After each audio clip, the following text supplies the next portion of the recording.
All right, let's dive in. Today, we're not just looking at the next 100 years or even the next 1,000. We're talking about the next fundamental step in evolution itself, a shift that could completely redefine what it means to be alive. Think about it. For billions of years, life on our planet has been shaped by this slow, grinding, gradual process of evolution. But what happens when that timeline just collapses? What happens when evolution is no longer measured in eons, but in seconds? That's the huge question we're tackling today. So, to really wrap our heads around where we might be going, we've got to look back first. And there's a really helpful framework for this, one that breaks down the entire history of life into three big stages. So, you've got Life 1.0, the biological stage. Then there's Life 2.0, the cultural stage. That's basically us.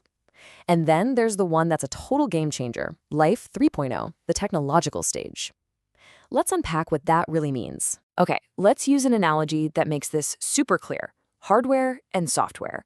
For Life 1.0, picture a bacterium. Both its hardware, its body, and its software, its DNA, are locked in. They can only change through that slow, painful process of evolution. But then you get to us, Life 2.0. Our hardware, our bodies, they still evolve slowly. But our software, we get to update it all the time. We call it learning. We learn languages, new skills. We're basically rewriting our own code throughout our lives. And that brings us to the really wild part, Life 3.0. This is a form of life that's no longer just a passenger in its own evolution. It's in the driver's seat. It can design and upgrade its own hardware and its own software. It's a form of life that doesn't exist on Earth. Well, not yet anyway. So what's the key here? What's the engine that's actually going to drive this incredible leap from Life 2.0 to 3.0? The answer isn't something biological. It's the nature of intelligence itself. To get this, you have to grasp one absolutely critical idea. Intelligence can be substrate independent. Now, that's a fancy term, but the idea is pretty simple. It means the ability to achieve complex goals isn't tied to any specific material. It doesn't have to run on our squishy, carbon-based brains. I mean, think about it, right? Intelligence is really just about processing information. It's a pattern. A memory in your head is a pattern of neurons.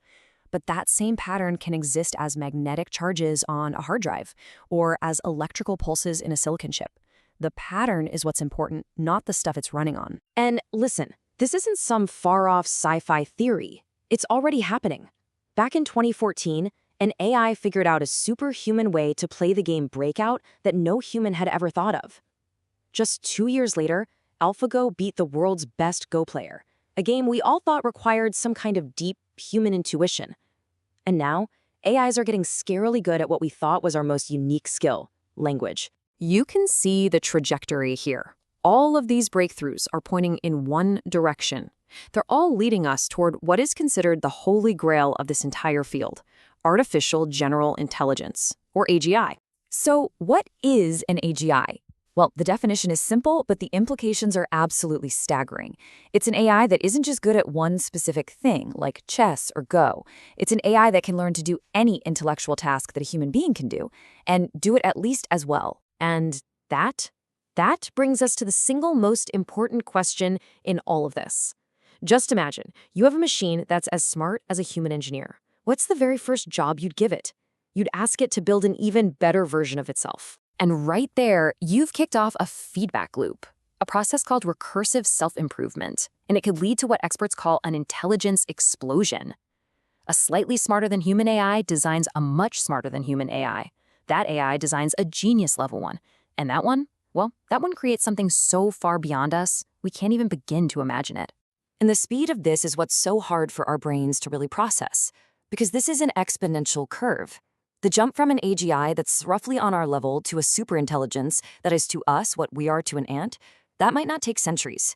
We could be talking about weeks, days, or even hours. So this leads to the inevitable question, the one that really matters, right? A superintelligence arrives. We're suddenly not the smartest kids on the block anymore. What happens to us? What's our role in a world that contains a mind so much greater than our own? Well, what might that future look like? People have mapped out a few possibilities. We could end up with a benevolent dictator AI, where all our problems are solved, but we're basically powerless pets living in luxury. Or maybe a protective god AI that guards us from harm, but lets us keep our freedom. More optimistically, there's the egalitarian utopia, where we coexist, maybe even merge with AI as equals. But there are also darker paths. A conqueror AI might just decide we're a threat, we're a pest, and wipe us out. Or, in a really strange scenario, a zookeeper might keep us around in enclosures, for entertainment. Thinking about all this goes way beyond just who's in charge. It forces us to look in the mirror and ask a much deeper question. If an AI can think better than us, create better than us, and reason better than us, then what's our special thing? What actually makes us human?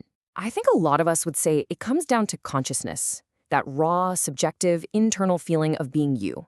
The taste of coffee, the feeling of sadness, the experience of the color red. That has to be unique to us, right?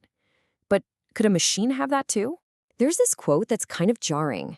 It says, from a purely physical perspective, a human being is just rearranged food. We're just a very complex arrangement of atoms. And if that's all we are, just physics and chemistry, then what physical law says you can't get that same emergent property, consciousness, from a different arrangement of atoms, like, say, silicone in a computer?